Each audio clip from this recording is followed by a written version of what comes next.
gamers. Welcome to Games and Feelings, an advice show about playing games, being human, and dealing with the fact that those games involve other humans. I am your host and question keeper, Eric Silver, and my highest D&D ability score is Constitution because I've competed in multiple dumpling eating contests. That's true.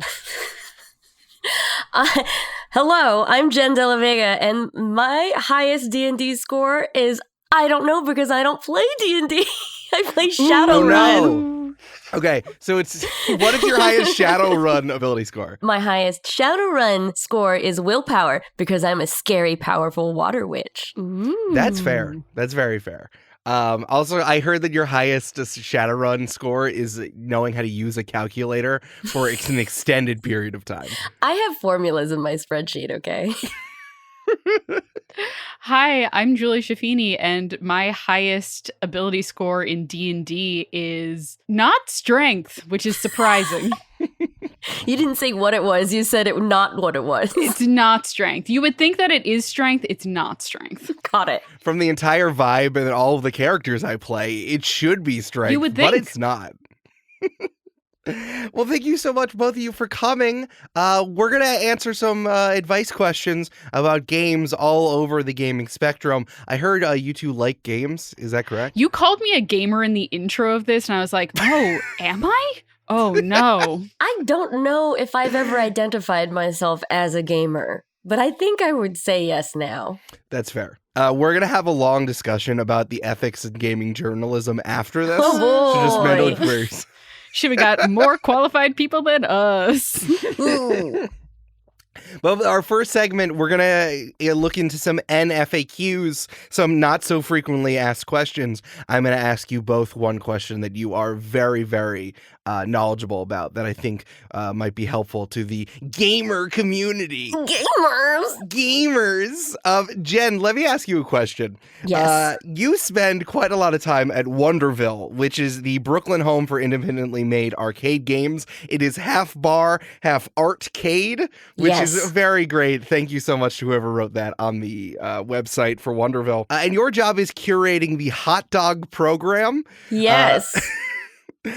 My favorite thing about this is, one, how incredible the hot dogs are, but the second thing is that each hot dog is named after a video game that pairs with the ingredients that you've kind of put together. What makes a good name for a hot dog that makes the hot dog sound delicious, but also is video gamey enough? So this is actually part of a game in itself, where every week I'll come up with a recipe for the hot dog toppings, but I don't have a name for it. So I'll tweet it to our community and say, help me name the hot dog and you could win a free one on me. Or I'll Venmo you so that you can get a hot dog where you live.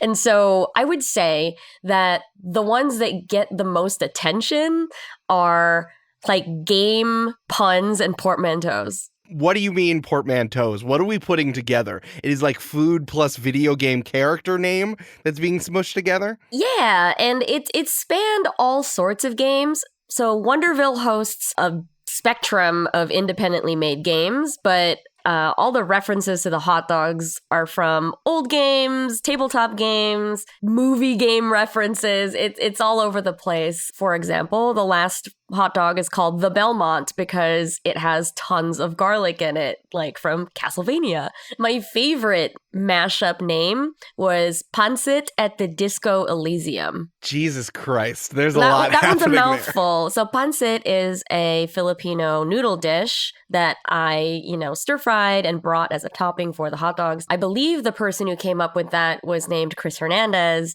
He's also part of the organization behind Wonderville. So Wonderville is made up of a nonprofit and a for-profit side. So the nonprofit is all about curation and making games and just being around them and supporting the community. So Chris came up with Panic at the Disco Elysium, which is both a band name and a video game.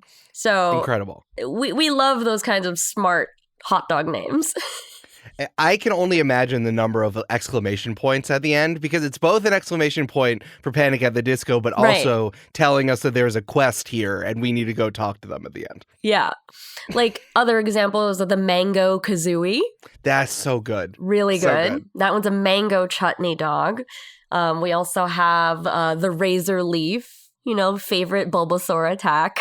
So it ranges from, deep references in video games to video game titles and characters. And, we have like a long list of requests now. Because we did the Belmont, we need an Alucard, of course. Of course.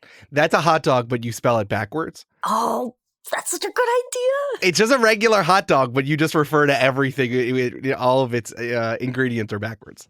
Or you put it backwards on the hot dog. Like if you would put the ketchup would be on the bottom and then it would be swapped. If I could find a way to solidify ketchup and make it the bun. Jen, if there was anyone to do it, it would truly be you.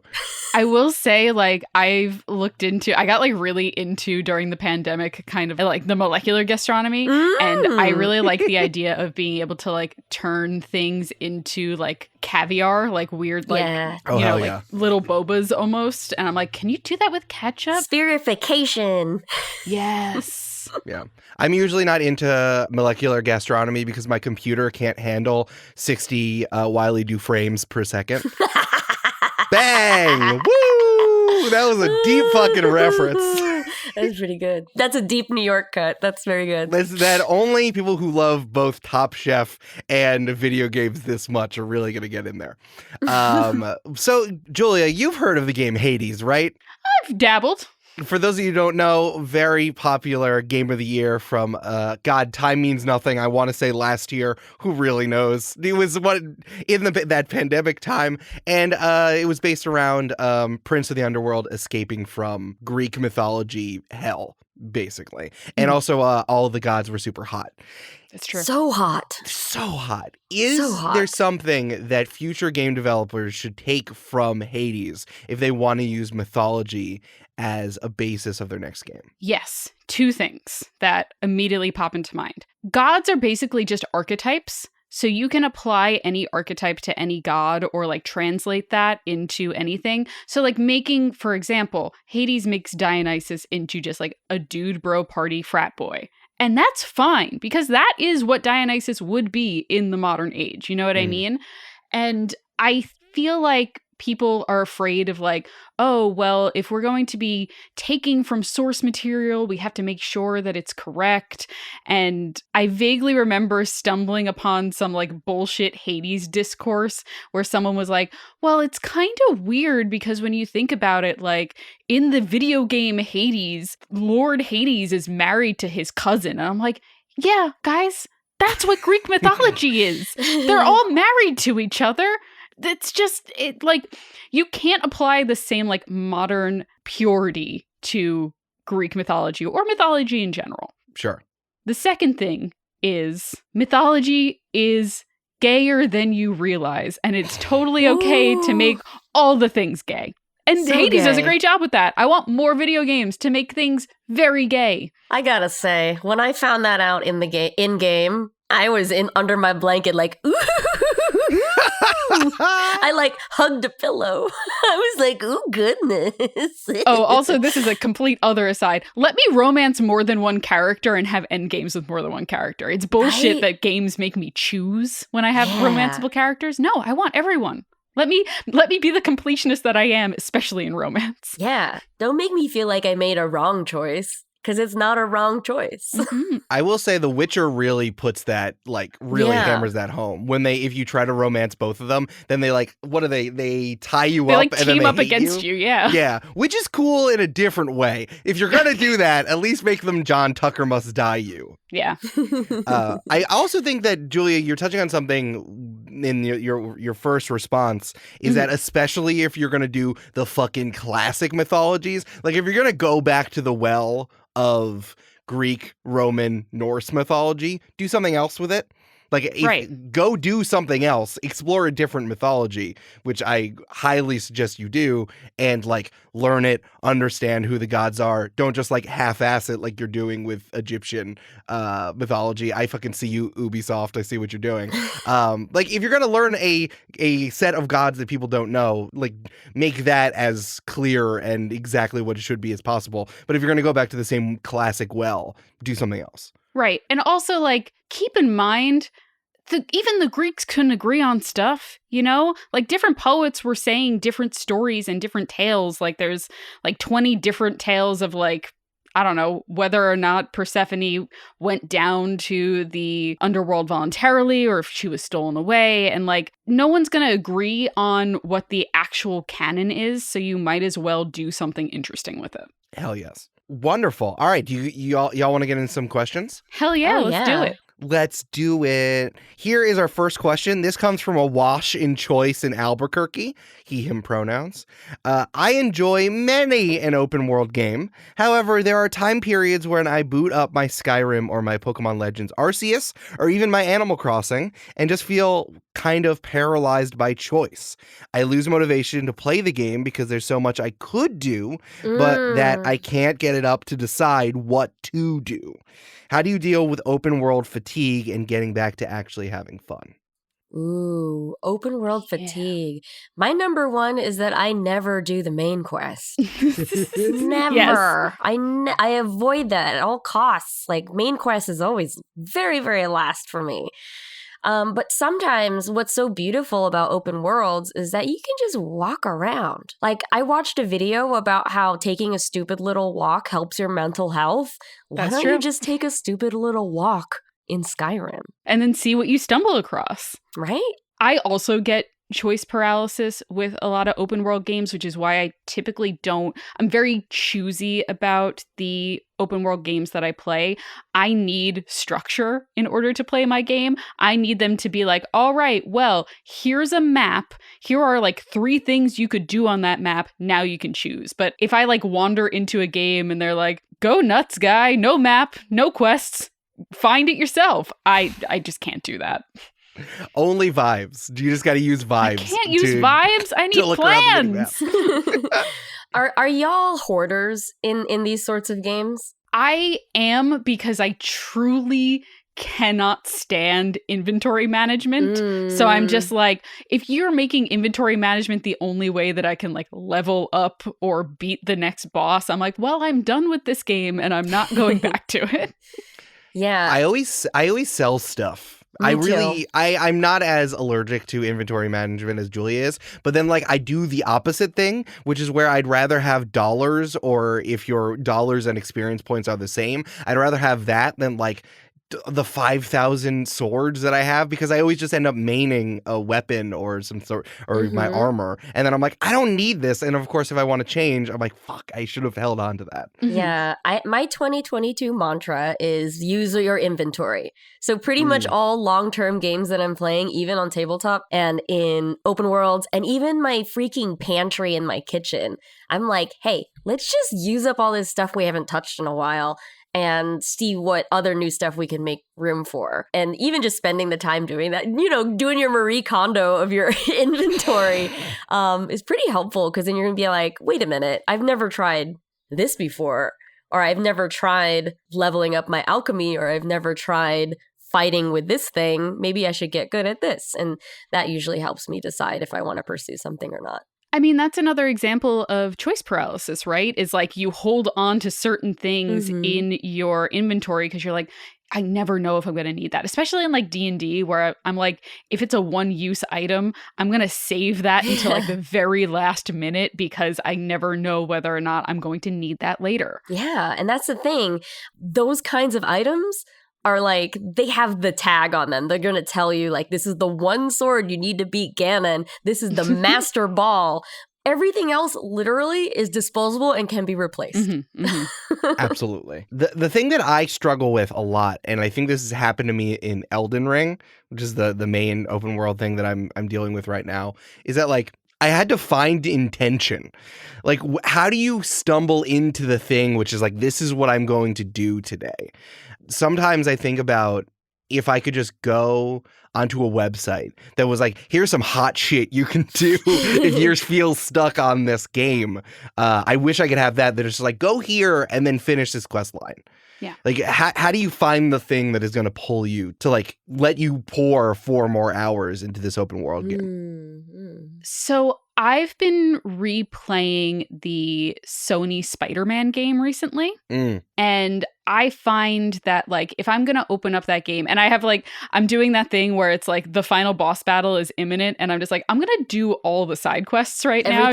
Everything else. So like, I kind of have to decide for myself being like, is this the one where I'm going to just like swing around each neighborhood to kind of grind out all of the crimes in that neighborhood? Is this going to be a day where I do all the Taskmaster challenges? And I just feel like feeling myself out and figuring out like, okay, well, today feels like this kind of day helps me to like decide, oh yeah, okay, this is the side quest we're going to do, or this is the like grinding we're going to do. Like, I don't mind putting in a couple of hours of just swinging around. Yeah, Elden Ring is unique in that it doesn't have a guidance system, right? Like, as far as I've heard, I haven't played it myself. It's very like go forth and do whatever you want, which I think is exactly the thing that Julia hates. But I think it's in a very sort of like, I mean, we could talk about how everything is turning into an open world game and how AAA developers in the West especially are like, oh, we got to give the people what they want, they love, and what we're around. Where I think that there's a very sort of like Zen, go figure it out for yourself that comes from FromSoft, Japanese company, looking at open world games in kind of a different way, where it feels intentional, like, yeah, figure it out. It's yours. And I feel like at least they're doing that intentionally for you to like discover and figure and go around and figure it out. I mean, are y'all notebook people? Because I am. Like, in terms of like physical notebooks, I've never utilized physical notebooks for like gaming, but like I am a notebook person because I have ADHD and writing down everything I need to do is important. Yeah, I'm a huge to-do list and notebook kind of person. Like, if I'm having a bad day, I'll go to the Staples and go get a blank notebook, you know, and I have a pile of blank notebooks. But I started this habit way back when I was playing Fez. Yes. You remember that game? Incredibly difficult. Yeah, incredible game. And when you think you've beaten it, you're actually only 30% to completion. And so there are all these other puzzles that you didn't realize are in the background of every scene. And so I started a notebook of, you know, how the whole map worked out, and wait, I haven't explored this avenue, I don't know this thing. So I started doing that with games that don't have an in-game tracking or notebook system, or even Night in the Woods has like a notebook, and it's not necessarily one that you draw in or anything, but there's this mechanic of a lot of games where entries appear. Yeah. But now, if you do a physical notebook for yourself, I know that sounds like a lot more work, but it does give me direction, and it does give me a record of how I experience the game and in what order, because I know for a fact that other people will prioritize other things, and now I can reference it and be like, wait, you did this first? That's cool.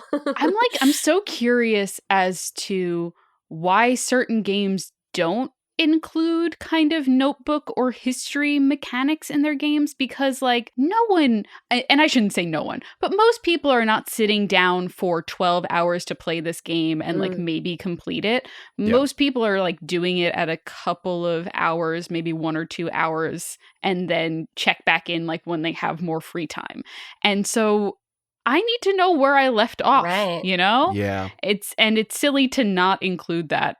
Like, even if like you're not going to frame that as a accessibility tool, it does seem like something that you should remind me where we left off on things. That's really interesting. I think about how, the AAA Western open world games, like something that Ubisoft would make, and again, shout out to Ubisoft for doing a bad thing, is how it's chock with icons. So you can run to the icon, but then it disappears once you clear it. But it doesn't give you any sort of indication that you completed this lately. Like, what if every single event that you did, because you know it's scripted, is like you could check and see what the last thing you did was if you looked at, like, I don't know, you had an in-game notebook even, and the last thing you crossed off was like, oh, I cleared out this mine that was filled with bugbears. Then I was like, oh yeah, the bugbear thing, I did that 2 weeks ago. That sounds great. That would be really, really helpful. That was one of the things that I really liked playing Outer Worlds, which I know like people have mixed feelings about Outer Worlds. And as in like, I guess it's like pretty much an open world game, but as a person who doesn't like love open world games, everything I did showed up on my tasks list. It showed me like subtasks that needed to be completed in order to finish that big task. It showed me which ones I fucked up and which ones I actually completed. And the only reason I probably kept playing that game is because I loved the like dopamine hit of seeing something like checked off on that list. What is the difference between Outer Worlds and Outer Wilds? Which one is which? Outer Worlds is the same people as like Fallout, New Vegas, and like it's very like open world shooter, but at the same time like it's a lot of like RP and decision making and like trying to convince people to like help you and that kind of thing. Whereas Outer Wilds, I think, is something I haven't played Outer Wilds, but it's something with like planets and you have 20 minutes to do a thing. Is that the one I'm thinking yes, of? Outer Wilds is the time loop one, while Outer Worlds is just open world space. Capitalism is bad, Outer World space. Got it. Okay, thank you. Got it.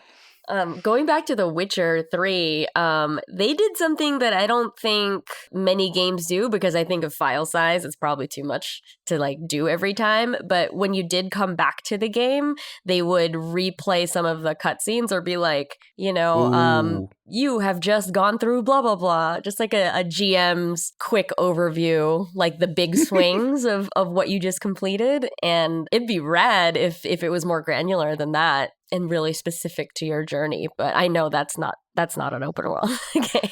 You boot up your game and you ask your video game what happened last time. And then your video game says, you don't remember? Wow. Wow. I spent all this time doing this. On... So can you tell me what happened in the last playthrough that we just did? Yeah, the game does that to you like you do to us on Join the Party. Yeah, because I want you guys to remember the thing that I did. And the game won't start or you'll like lose progress if you don't remember certain things that you did. Terrible. It's a multiple choice question. If you get the wrong one, it shuts down for 5 minutes. What is your quest? Jen, honestly, the entire time that we've been having this conversation, I've been thinking about how to turn your apartment into like a fantasy style item shop where you're there and you're like, what do you need, traveler? Do you need a... I'm not a TikTok person, but I do follow this person on TikTok and Instagram. Have you seen Quincy's Tavern before? No. It's just this like real chill dude who like pretends he's a tavern person in like a fantasy game or like a D&D thing, and he'll like make little recipes and he'll be like, what's up, traveler? It seems like you're having a bad day. You want to tell me about it? I'm like, I do, Quincy. I do want to tell you about it. I would love to spill the town tea. There's some bandits under the BQE. Probably. I've just been making this chimichurri. Can I tell you about some monsters that have been around in Greenpoint? Yeah. Oh my God, that's my new Twitch show. Do it. Jen, you need to do it. You got to come up with a character and a character voice and then just show off the things in your pantry. Yeah. This cures vampire breath, and also it's delicious when you toast it. Ironically, it's like a garlic comfit. Yeah. Which I have in the fridge. Ooh. I'm going to come up with my next quest is coming over and eating whatever is in your fridge, truly. Hell yeah.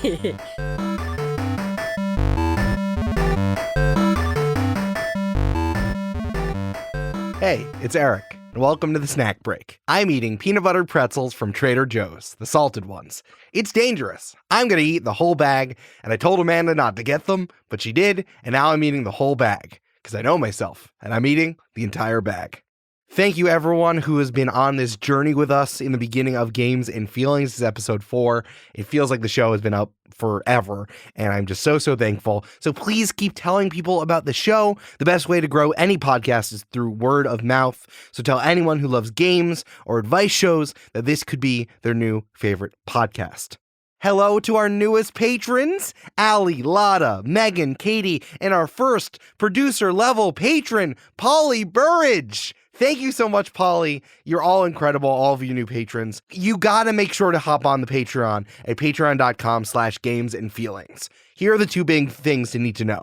If we hit 100 patrons, we are going to go weekly immediately. But if you want to join at the $5 level, you get the feed of bonus questions where Amanda, my partner in Life 11 podcasting, comes on and shows me Dear Abby, Dear Prudence, and other historical advice columns where they ask questions about games and then we answer them. We have recorded like 4 in one day because we are having so much fun recording these bonus questions. So you gotta hop on at just the $5 level. If you love that, you want to get priority questions, you want to hear your name every single episode, or you want an hour of my time to do whatever games-related stuff you want with me, you got to join patreon.com/gamesandfeelings.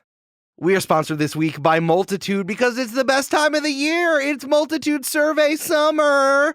This is your chance to give us feedback on what you think of our shows and what you want to see next. Suggest new merch. Tell us where we should do live shows. Name your favorite small business as a potential sponsor. It is all at multitude.productions/survey. You can also give feedback on Games and Feelings, which I would love because it's a new show, so I want to hear what you have to say about it. We got 1,200 responses last year, and we want to beat it this time around. Enjoy our photos, emojis, and fun-filled questions at multitude.productions/survey. That is multitude.productions/survey. And now, back to the games. All right, let's go to another question. We have one about being a more fun tabletop RPG player. Ooh. This is from Bra Bra, but I also, when they don't include like fun advice names, I come up with ones for them. And I decided that this is from I'm Jokes, the Bard. Jokes, the Bard. Jokes the Bard. I tell jokes. I'm Jokey McJokerson. I'm a bard, and I was born out of a butt, and that's my whole character. How can you be a good and involved player who does fun, and then parentheses, funny, things that also contribute to the story? So how do you balance doing fun and funny things with, like, the moving the plot forward?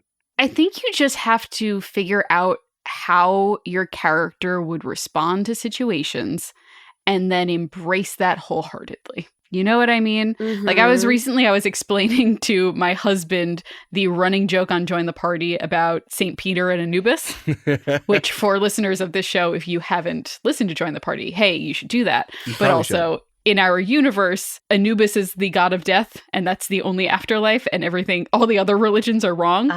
And I play a very Italian Roman Catholic character.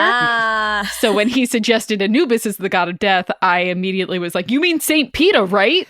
So like, and that's just a true thing. And now every time he brings up Anubis, I know to be like, well, Val won't accept that. Val continues to not accept that. So we can have those conversations and still make that joke, but still move the plot along. Yeah. I very much want to piggyback on the running joke thing. What really fuels the humor on Fun City are callbacks and also living in your character. That is so, so important. I already mentioned that I'm a notebook person, so my player sheet is, as my GM has described, a novella. So I'm not very good at improvisation. I have a few comedians that are on my cast, and so they're very quick. And so I'm kind of always looking at my character sheet at some pre-written stuff and like research that I've done about sea creatures. So I'm a water witch, and there are many things that I can summon, from clams to krill to, walruses. It's really fun to think about what will be funny in that moment.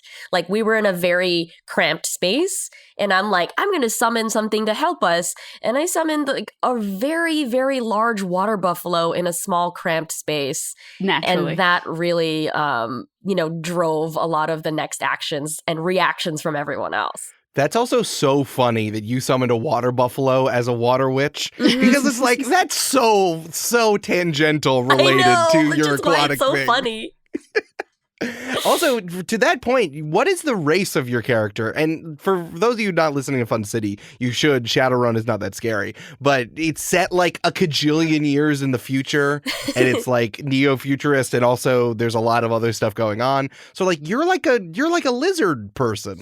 Oh, that's Float City. Oh, I'm sorry. Float City. So we did a mini series in the game Still Fleet. For 20 episodes. And yes, I was a lizard pilot. He's called a Gelasti, which is like a salamander people, and is a very innocent little boy who is supposed to be in charge and doesn't want to be in charge. Right. My heart. Yeah. But my main game, I'm a water witch named Viv in Shadowrun. Nice. Right. Yeah. Okay. So still, my point still stands, is that it's very funny that you're a lizard boy. A little boy. There's a little lizard boy. He wears 3 boots. So And cute. like, there's something about working backwards for that, is that I'm going to do regular plot things, but it's much funnier if I'm a little lizard boy. Yeah, Mhm. how does a little lizard boy with 3 boots work and move through the world?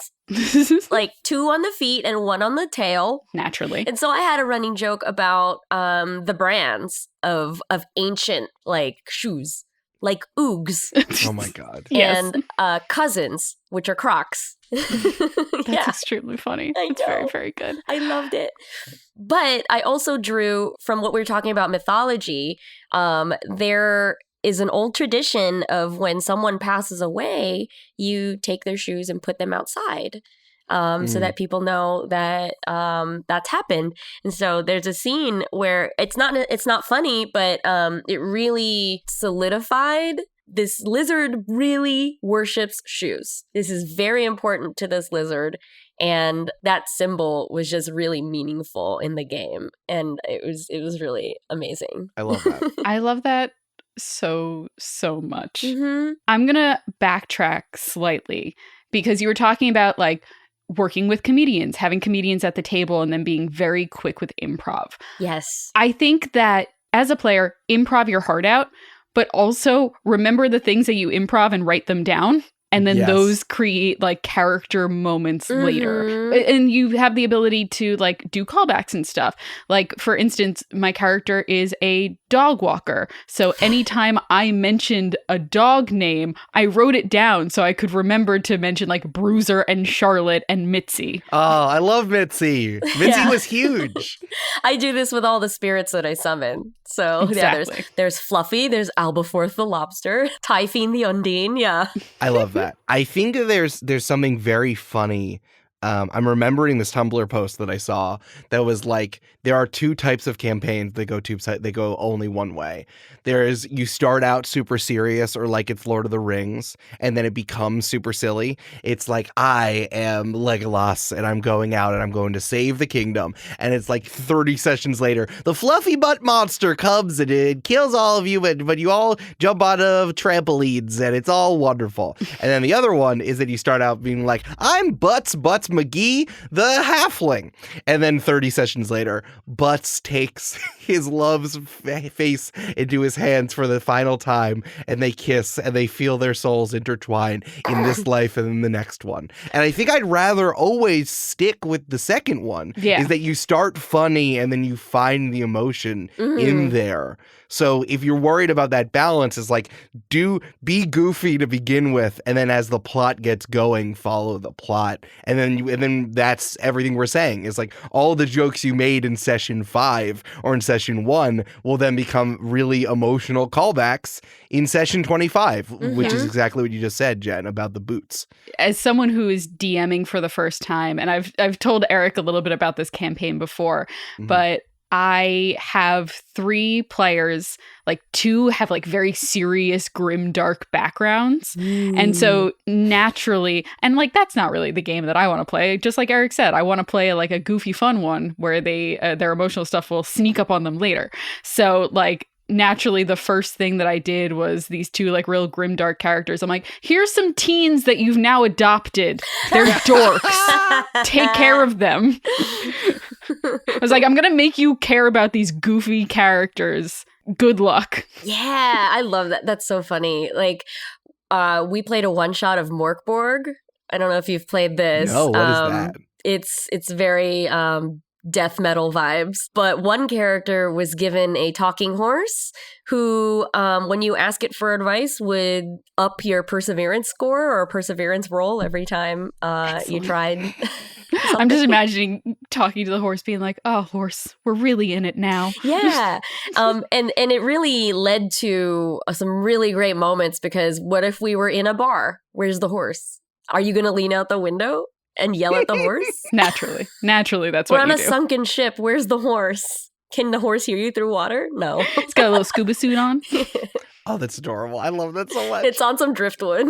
Aw. But of course, like, the horse is fine. To the GM, the horse is fine. But then, of course, you could just get to say something funny, which doesn't get in their way, which I think is really, really adorable and fun for everyone and fun for the whole family. Mm-hmm. Absolutely. Hell yes. I think that we've nailed this. I think this is what we've learned is start funny and go forward. Remember everything that you say so you can make references later, and do a little bit of research to make emotional gut punches out of jokes that you started before. Yeah. Yeah.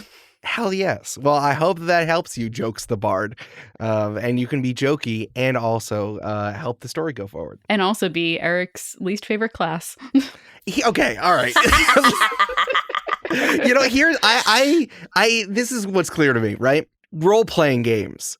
You are probably a creative person, someone who likes doing fun things, someone who likes storytelling, right? And that is all kind of in your head, right? When they made Dungeons and Dragons, whoever it was who made the Bard was like, yo, what? I know that I'm not recognized as creative in my life right now, but what if creativity was magic and it turned into spells? Me playing my guitar was lightning. What if? And then people liked me more and I gave them bonuses for them listening to me. Oh, What goodness. if?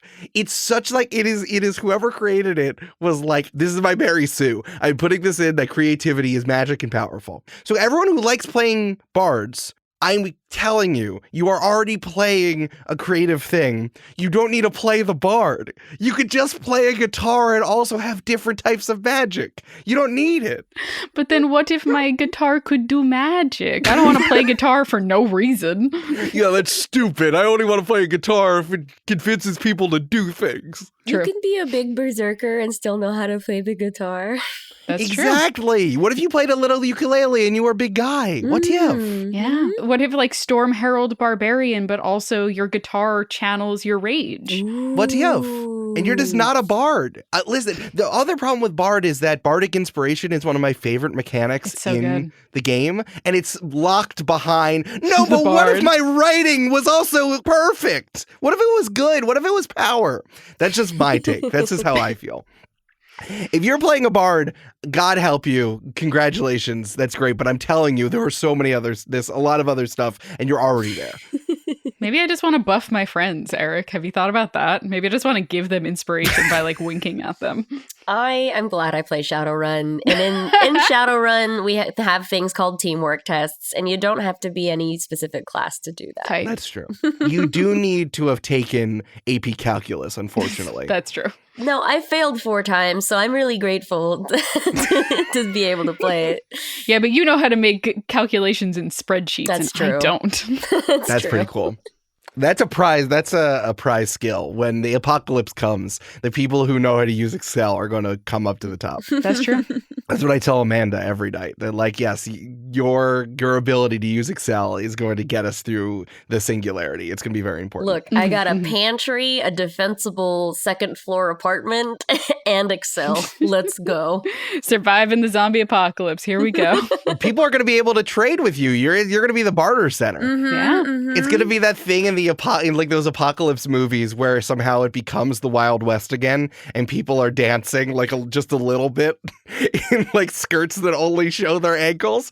And that's going to be your apartment, Jen. It's like From Dusk Till Dawn. Exactly. You remember that It's going to movie? have such Fallout 3 vibes, such New Vegas vibes. Yeah. They're like, what do you have, stranger? Do you want a Nuka-Cola? Or would you like some chimichurri that I was making earlier?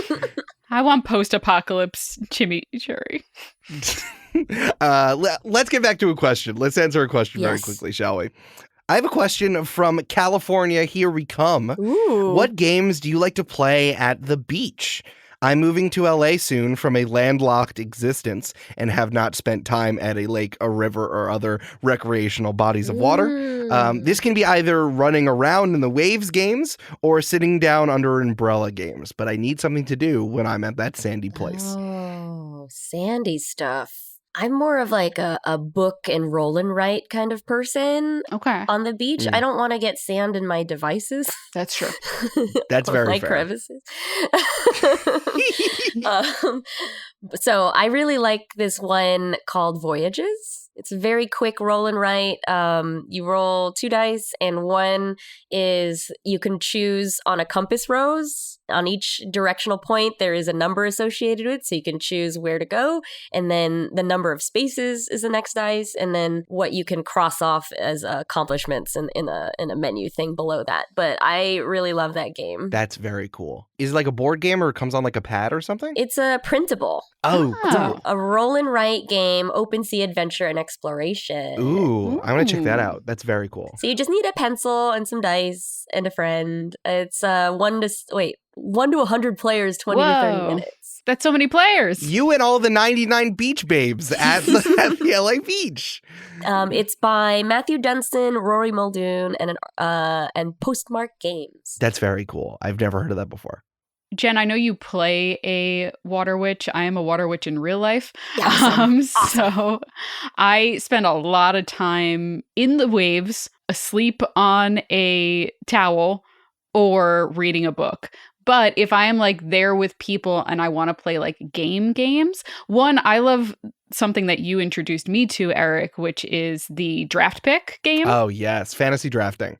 I think that's a really fun thing to do that doesn't like require you guys to like break out any dice or anything like that. You don't have to worry about like getting things sandy. And like just like fun like hypothetical question games, Ooh, I think are yeah. also very good like beach games because everyone's like usually like has a beer, is a little bit like out of it because of the sun and just like make Mhm. wild choices. So To that point, I do think that there is something to buying like the ones that they published of Would You Rathers, which are so bad. But I think that like since we're so far past people unknowing what Would You Rathers are, that like you get really into those and then people end up making their own either whole cloth or like better versions of the one in the book. So there is something worthwhile to like going to like a 99-cent store and trying to like fish out one of like a Mad Lib TM or Would You Rather TM books. yeah, Mm. absolutely. And I think like card games, if you don't mind getting your card games a little sandy, can be very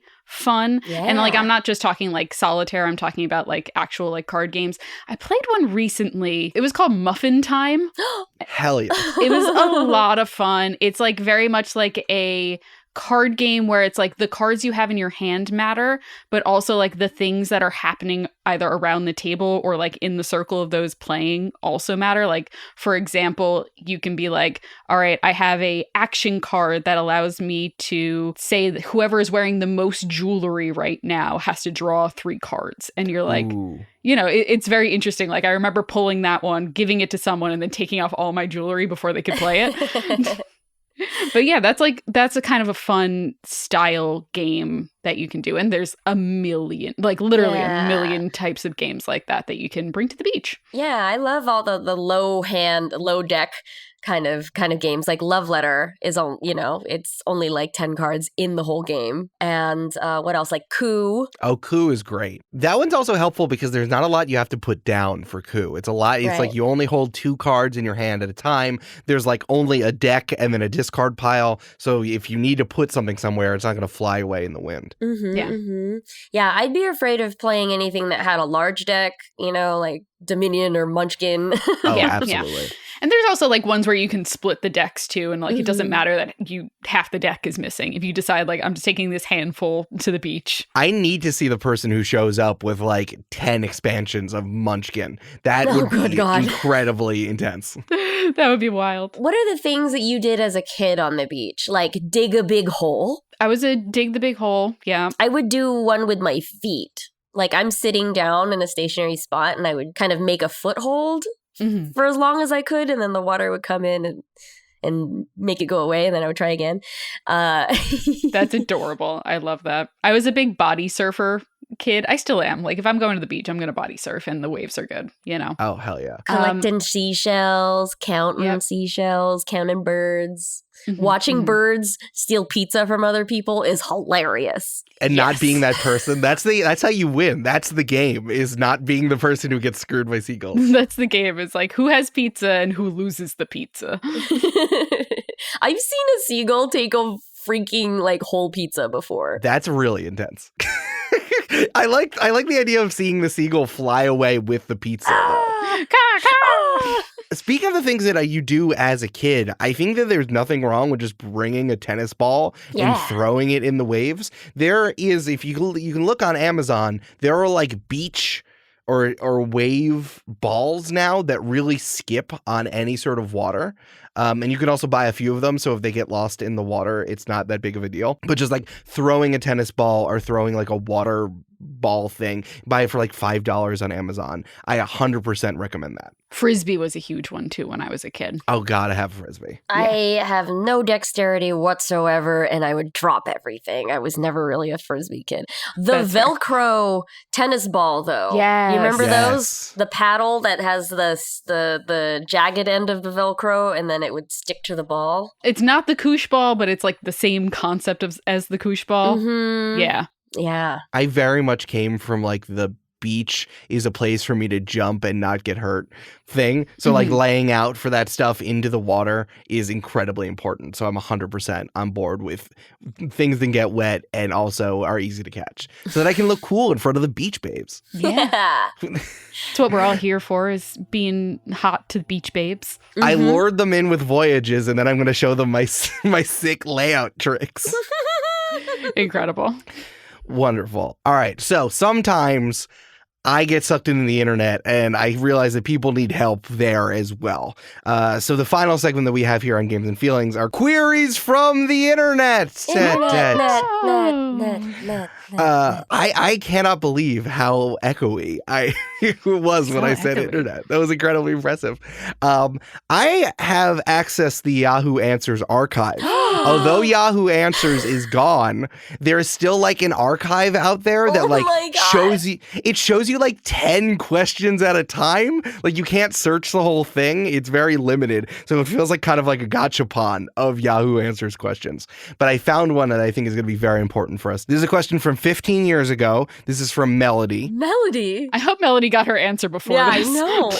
Well, listen, we'll see. I'm a mom who will be playing laser tag and need an alias. Any suggestions to make my 8-year-old son laugh? Oh. I feel like, so this was 15 years ago? This was 15 years ago. Okay, let me think about what social media or like culture looked like 15 years ago. What was funny in 2007? How about like, my mom? Did I do it? Did I win? I love that. Borat's still funny. I do have a response here from Laughing Waltz. A play on words alias is always good. If you're a small woman, Big Berserker Mama. Big Bertha shooting you down. I know. Hope your aim is true and your sights are clean. Splat Mama. I mean, if I were a kid on a soccer team and I saw orange slices, I would fall over laughing. Oh, yeah. Like your mom's tag name is Orange Slices? Hell yes. I love that. I got snacks with an X. That's very good. I love that. There was another answer that said, if you're playing with your son, gotcha, big guy. Which is very funny, which is like if you made your name like my mom is better at laser tag than me or something is very funny. How about you're grounded? That's very good. I like child's name. In this case, we'll call him Jason. Jason's mom, gotcha. Jason's mom has got it going on. Was that relevant in 2007? Ooh, yeah. I don't know if that would make me laugh or make me like cringe. Yeah. If I were there with a bunch of my friends. 8-year-olds don't know any better. I feel like they'd laugh. It seems like Melody is trying really hard to have their son have a good time. So it's more for their son than it is for her. Yeah. I mean, you could just go classic and just be like poop. 8-year-olds love poop jokes. They love poop. That's true. It's like you guys were still pooping in diapers like 5 years ago. Maybe something along the lines of like the cleaner or like the poop cleaner. Or like wet wipes. Wet wipes is so funny. God, imagine being killed by wet wipes. Like, you know, if you're playing like a first-person shooter and it's like your gamer tag as well, being like, Captain Thunder 69 got sniped by wet wipes. Yeah, it's like the problem with laser tag is that like doesn't pop up, right? It doesn't tell you like who shot you. I think that there's like a big board in the beginning, and then maybe you see it again when you're done. So it's like, oh man, who had the wet wipes came in second. That's really impressive. Oh, good job, wet wipes. Wet wipes. This is very funny how you have to lean into the idea because you have an 8-year-old that like your 8-year-old, much like teachers, you think that they only exist like in this one place. I'm picturing like, I don't know what the saying is, but that like physical moment where your mom like licks her thumb and wipes something off your face. Oh, you got schmutz on your face. You got schmutz. You got schmutz. Very good. So yeah, Melody, I think any of these would work if you help. If you're still listening and you're still playing laser tag with your son, who is now 8 plus 15, 23. Any of these would work. I still think that Big Berserker Mama is very good. Shout out to Laughing Wall. Very, very good. Did you ever do this like when you were bowling or when you were playing laser tag? I think that like a gamer tag is something a little bit more precious to you, but something that's like disposable like this. Do you ever do you intentionally do something when you have to put a name on a game? Just because you mentioned bowling, I grew up in a very like serious bowling household. Like my dad was in a league. Like he was one of those suburban dads. Yo, my dad was also in a league. Yeah, so we didn't mess around when we went bowling. So you were your name and you went in order on your turn. No one could substitute for you. If you went to the bathroom, bad luck. Yeah, my dad was also in a league, but they were pretty serious. Well, not serious, but like they all had nicknames and uniforms. So my dad was Jose the Hammer. Ooh. Let's go. I love That's pretty good. Like imagine writing down and putting the hammer down as your name on when you're bowling. I love that. He had it on his bowling ball. You know, I had a hammer insignia and everything. Let's go. I know. That's incredible. And then like I don't remember everybody else's names, but there was one, his name was just Rolly. Hell yeah. His real name is Roland and his like bowling name was Rolly. Yeah. I love that. So good. It's good to know that nicknames were still created in the same way back when our dads were doing it like years ago. And it just like, it's out of nowhere. It just doesn't matter. However you make nicknames is just what it is. Shout out to Rolly. I hope he's doing all right. Rolly, I hope you're a listener. I hope you're a loyal listener. You can join the Patreon. I hope you're enjoying it. Incredible. Shout out to Melody. Shout out to Rolly. Shout out to Panic at the Disco, Elysium, all you guys. You've been taken out by Wet Wipe 69. Woo! You know I'm going to make my bowling name Wet Wipe 69 the next time. I hope that it won't fit, so it's just going to be wet, which is almost funnier, honestly. Wet. You can only put 3 letters anyway. Yeah. Eric, next time you're out on Long Island, we'll go to Bolero and you can do that. Ooh, there's something called Bolero. Yeah, there's a bunch of bowling chains. I think there's actually 1 or 2 in the city. Oh my gosh. But gosh. they are like hipster bowling alleys and they're great. All right. Well, I think that we've given out a lot of good, really solid advice to people who are definitely listening to the podcast. Yeah. Thank you so much for both of you being here. Where can people find y'all on the internet? Oh, you can find Jenn De La Vega on the internet by following Randwiches on Twitter and Instagram. I'm also on Twitch at J De La Vegs. I also am on a podcast called Fun City with a miniseries called Float City, and that's at funcity.ventures. And you can find me at Julia Schifini on Twitter and at Jules Verne Rose on Instagram. And you can listen to my podcast like, hey, join the party. That's a great show. Oh. And also Spirits, which is a boozy dive into mythology, legends, and folklore told through a feminist queer lens. Awesome. You got to follow both of them on Instagram for food pictures. Yeah. You just got to. It's an imperative. Well, you can follow me on Twitter at L_Silvero. That's EL_SILVERO. My name if I was a Lucha Libre wrestler. If you want to submit questions in here to Games and Feelings, if you want your games and your feelings leveled up, the best place to submit questions is to go to the website, gamesandfeelings.com/questions. There's a Google form there for you to put everything that you need. And you can come up with your own funny name, but I will come up with a funny name for you. So it's up to you. If you're putting it in my hands, that's fine. Or you can check out, there's a link to it in the episode description. You can also follow us on Twitter at Games and Feelings. Games and Feelings. Like it's Toys R Us. Because Games and Feelings was too long. And remember, the instruction manual doesn't have anything about feelings. It should, though. It should. I should get an instruction manuals about how to deal with my feelings. 100%. That's what I go to therapy for.